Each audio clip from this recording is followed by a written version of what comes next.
Hello everyone and welcome back to कक्षा 12वीं। और आज की इस वीडियो में हम बात करने वाले हैं about differentiation of a implicit function. तो सबसे पहले आपको पता होना चाहिए कि इम्प्लिसिट फंक्शन क्या होता है।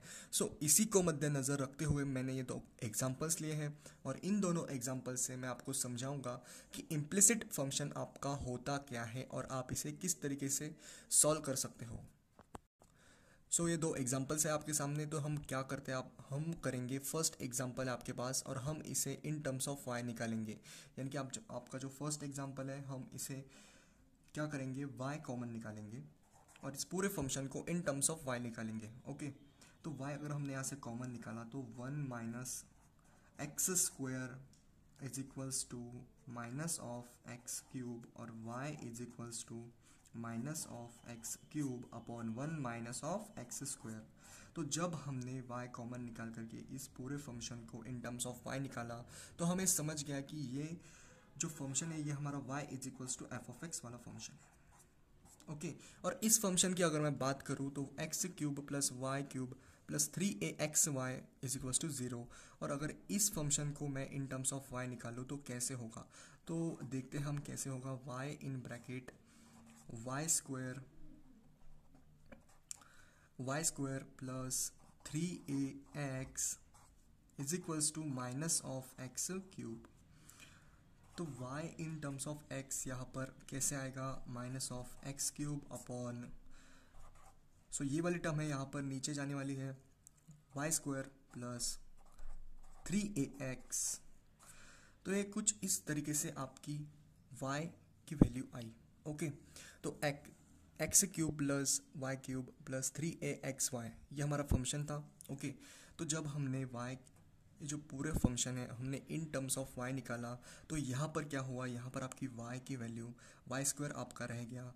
तो ये यहाँ पर नहीं रहना चाहिए था, लेकिन इस फंक्शन में क्या हुआ, इस फंक्शन में y in terms of x आ गया। मतलब कि हमने जब इस पूरे फंक्शन को इन टर्म्स ऑफ y निकाला तो यहाँ पर कोई भी y की वैल्यू नहीं रही और यहाँ पर पूरे x की वैल्यूज़ है। मतलब कि ये कैसा फंक्शन है हमारा, ये हमारा फंक्शन है y in terms of x, y is equals to f(x).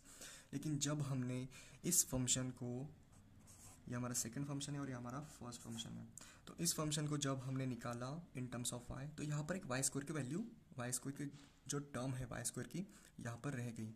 तो इसी के साथ मतलब आपको अगर समझ में आ चुका होगा कि अगर हम इम्प्लिसिट फंक्शन किसे कहते हैं, कि अगर आपके एग्जाम्पल में कोई भी function in terms of y नहीं आ रहा है तो उसी फंक्शन को हम क्या बोलते हैं, उसी फंक्शन को हम बोलते हैं इम्प्लिसिट फंक्शन। मतलब कि ये जो फंक्शन है हमारा ये इम्प्लिसिट फंक्शन है। मतलब अगर मैं आपको डेफिनेशन बताऊँ इम्प्लिसिट फंक्शन की तो वो है a function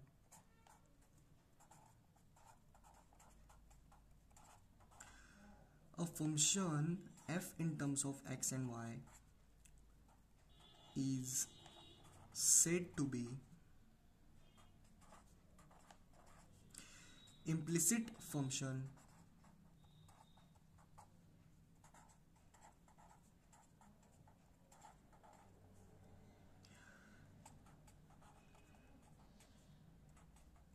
if it is not possible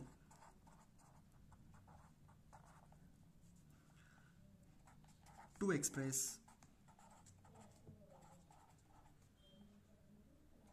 y in terms of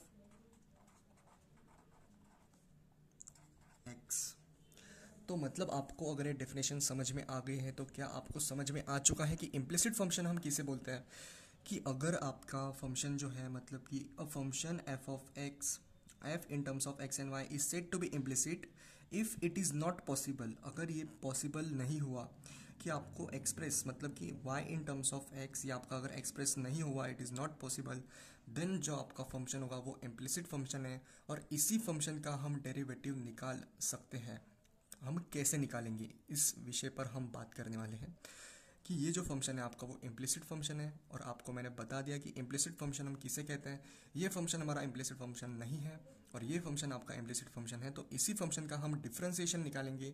तो अभी हम देखते हैं कि differentiation of a implicit function. अभी हमारे सामने जो फंक्शंस हैं वो दोनों इम्प्लिसिट फंक्शन है। हम उन्हें in terms of y express नहीं कर सकते, y in terms of x express नहीं कर सकते।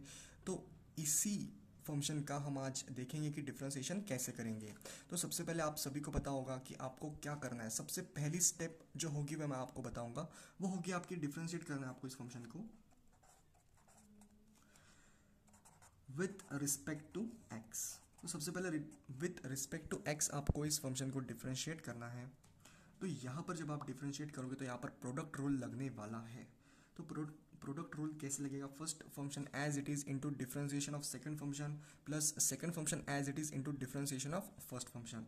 तो अभी हम करते हैं इसका डिफरेंशिएशन। तो first function as it is into derivative second function, यहाँ पर आएगा dy by dx plus second function as it is into derivative first function, okay, plus यहाँ पर आएगा 2y into dy by dx